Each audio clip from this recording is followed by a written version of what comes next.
I am pleased to present to you Dr. William Gates.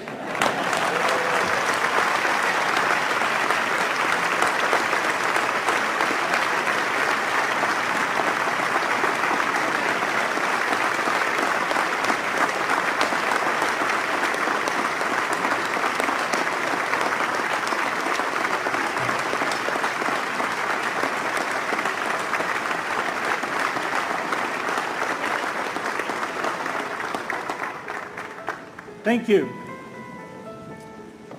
President Bach, former President Rudenstein, incoming President Faust, members of the Harvard Corporation and the Board of Overseers, members of the faculty, parents, and especially the graduates.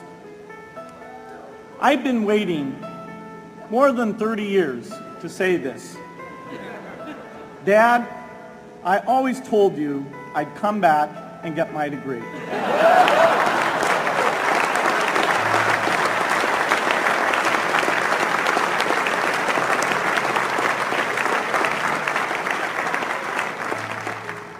I want to thank Harvard for this honor. I'll be changing my job next year, and it will be nice to finally have a college degree on my resume.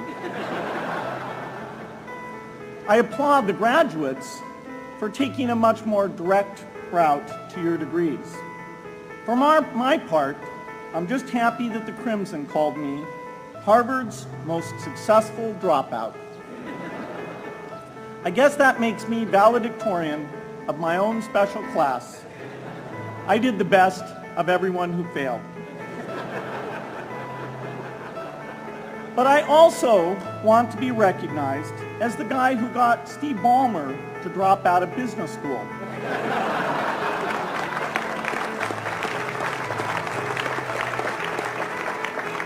I'm a bad influence.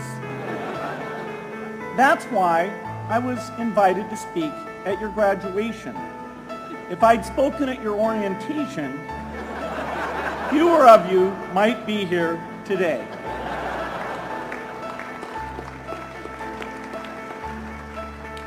Harvard was a phenomenal experience for me. Academic life was fascinating.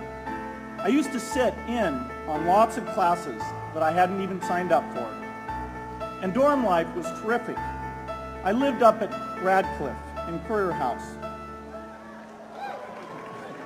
There were always a lot of people in my dorm room late at night discussing things because everyone knew that I didn't worry about getting up in the morning. That's how I came to be the leader of the antisocial group. We clung to each other as a way of validating our rejection of all those social people. Radcliffe was a great place to live. There were more women up there, and most of the guys were math science types. The combination offered me the best odds, if you know what I mean.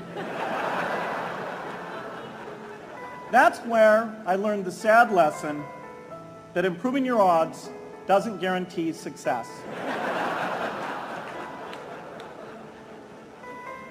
One of my biggest memories of Harvard came in January 1975 when I made a call from Courier House to a company in Albuquerque, New Mexico that had begun making the world's first personal computer.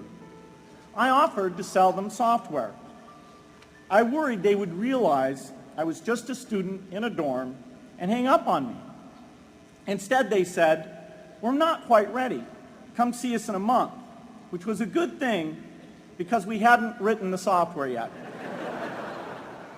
From that moment, I worked day and night on the extra credit project that marked the end of my college education and the beginning of a remarkable journey with Microsoft.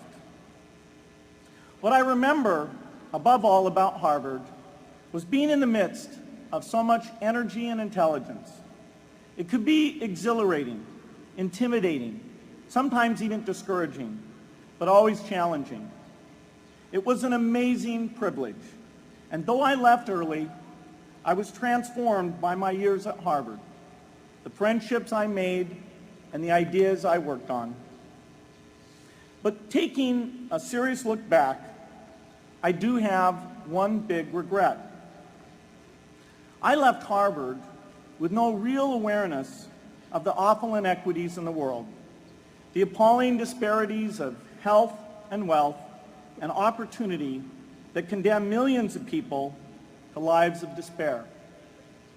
I learned a lot here at Harvard about new ideas in economics and politics.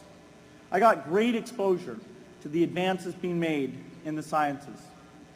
But humanity's greatest advances are not in its discoveries, but in how those discoveries are applied to reduce inequity.